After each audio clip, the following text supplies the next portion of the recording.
Good morning, I'm Lynn, and welcome to another day at Ewetopia Farms. So basically, even though it's summer, we're on to winter routines of feeding all the sheep in the barns. We did get another little bit of rain, so we have been a little bit luckier than others, but still the pasture regrowth is just not there yet.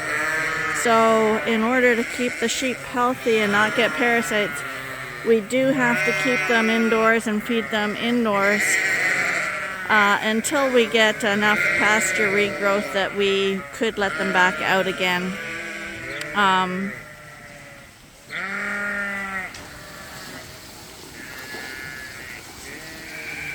But the sheep are all doing well, and they don't seem to mind having their food served on a plate.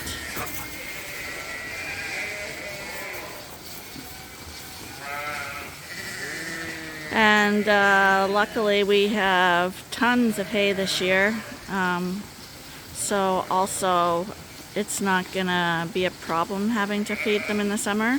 Some dry years when you have to feed in the summer, you're short on hay as well, but luckily we had the reverse problem this spring with too much rain, so as a result we do have the hay, so that we should be okay for the year even if we do have to feed in the summer.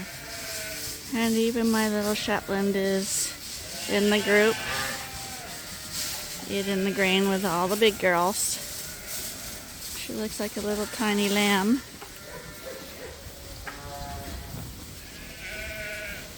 Shetlands, they look like frail little things, but I swear they're the toughest of all the breeds. Actually, we just caught my Shetland since she was at the feeder, and we put her outside over the fence because she's really light, because Shetlands only weigh like 80 pounds fully grown, and she's frail and worn out, so she probably only weighs about 40 pounds. But we put her on the other side of the fence. She can eat some grass because Shetlands must have really great immunity. She never gets sick. She's just wearing away due to age. But we're gonna put her in with the ewe lambs so the sheep won't be as big, and she'll be able to have less crowded conditions in which to eat.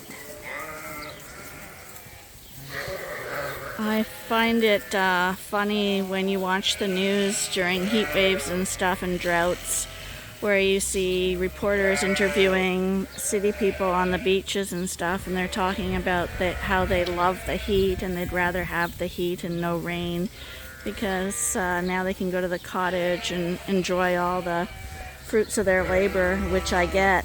But what they don't understand is farmers who are providing them their food during droughts are suffering, and the animals are suffering. And if there's a drought with no rain and there's not enough food to feed the animals, farmers have to destroy portions of their flock or herd, or even sometimes the whole thing, because they just don't have enough feed to keep them going, and starving an animal is cruelty. So it would be nice if city people could see what was going on farms.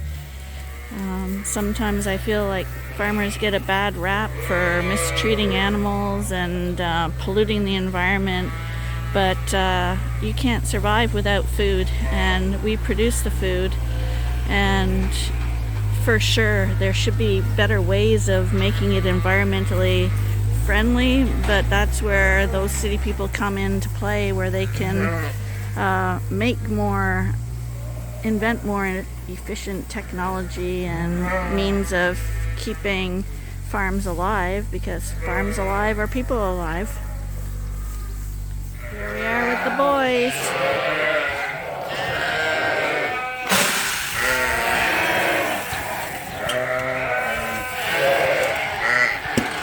Nobody's on drugs in here anymore. The two that have snotty nose seem better now, and everybody else looks good. We'll watch them again as we feed them. But I think these guys have adapted to the heat now.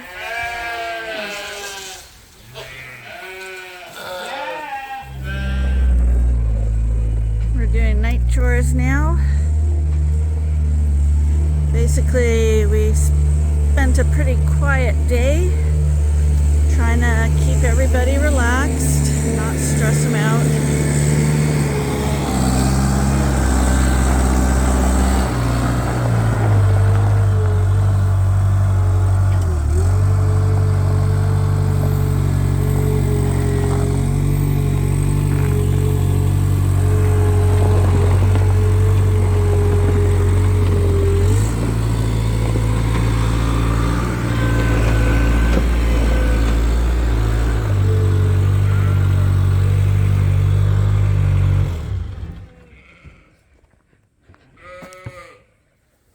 The sun is going down and it's quite the sky again tonight, but we were away all day today, so I'm going through all the barns.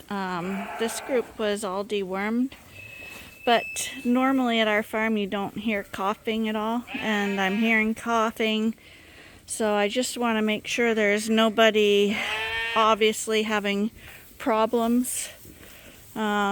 Most of them look good, except for this girl here.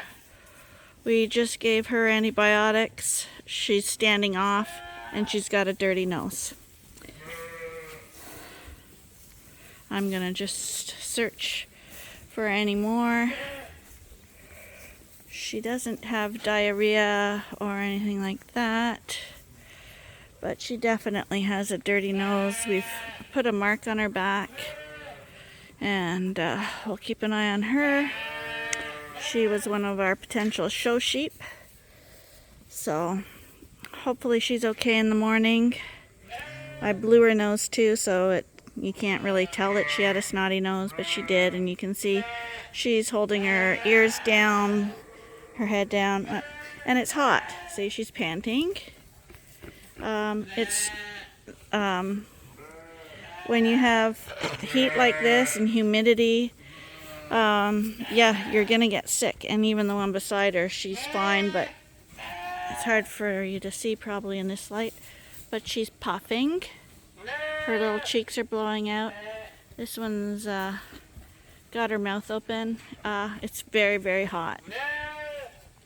And this morning, if you recall, we got the Shetland out of the big group, and we've put her in with the lambs, who are a little bit smaller, and she has a lot more feeder space, so she's over here. She should do a lot better here.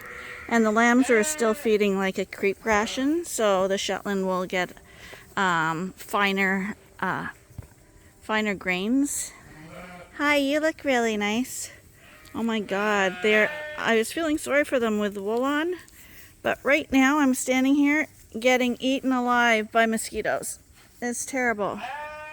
So if I cut their wool off, they're probably going to be quite upset. But you can see they're huffing and puffing, even the ones that are feeling well. And it's dark, it's night.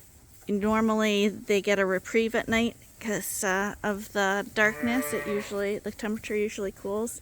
But for the last week, it hasn't been cooling down even at night. So the conditions are ripe for having health issues, especially lung issues, and it would be pneumonia. So any sign we see, we are going to be treating, because we don't want anyone to get really sick.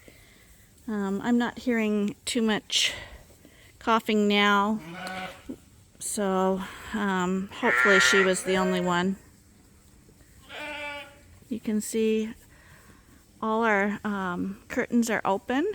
I'm in the far barn, and right there where you can see sheep lined up, that's the next barn over. That's how open these barns are. Arnie just rolled out another bale of hay for them. We gave them hay this morning and they ate it all, and they just got a second bale. So we're feeding as if it were winter right now, because the pastures are eaten off until we get regrowth. They're gonna stay and be fed as if it's winter time. He just turned the lights off because they're done for the night. And here's Tammy. Hi. Oh, jeez. Sorry, Tammy. I'm getting eaten alive. That's Tammy. She's doing good. She did have a case of the runs a bit, but she never missed a beat. She's fine. We only got half of you sheared off already. We got the other one all sheared off. You're just a half girl. Yeah, and you look really good. You look really good. That's a nice thing. Yeah, that's really good. Oh, mosquito. And so far, Casanova's doing good. He's got just enough wool to hide the mosquitoes. Because I had no idea there were this many mosquitoes out here. And that's the problem when you breed at this time of year. They carry Cache Valley and cause birth defects in the lambs. And this week we're putting 2 rams in the Dorset breeding group. So, yeah, there's always something.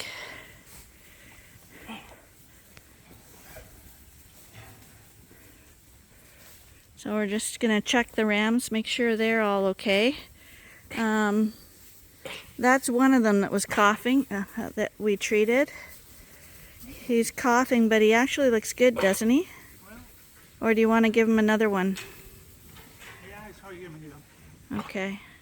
Since he's coughing, he looks okay otherwise, but we're going to give him his 3rd dose right now.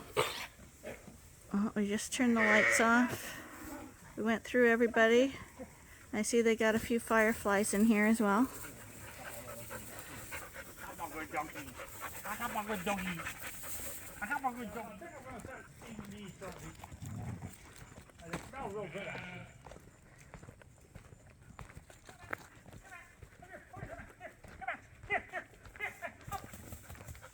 Come on, you can do it, man.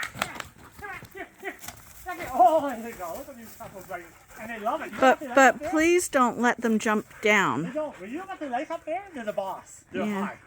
Hey, sit down, guys. Sit down, sit down. There you go. There you go. You got, are you guys? Are you guys sheepdogs? Are you sheepdogs? Hey, are you sheepdogs? Are you a sheepdog? Are you sheepdogs? So we're gonna get eaten alive. So we're gonna bring everybody back to the house. Hopefully you'll join us again tomorrow for the next day at Ewetopia Farms.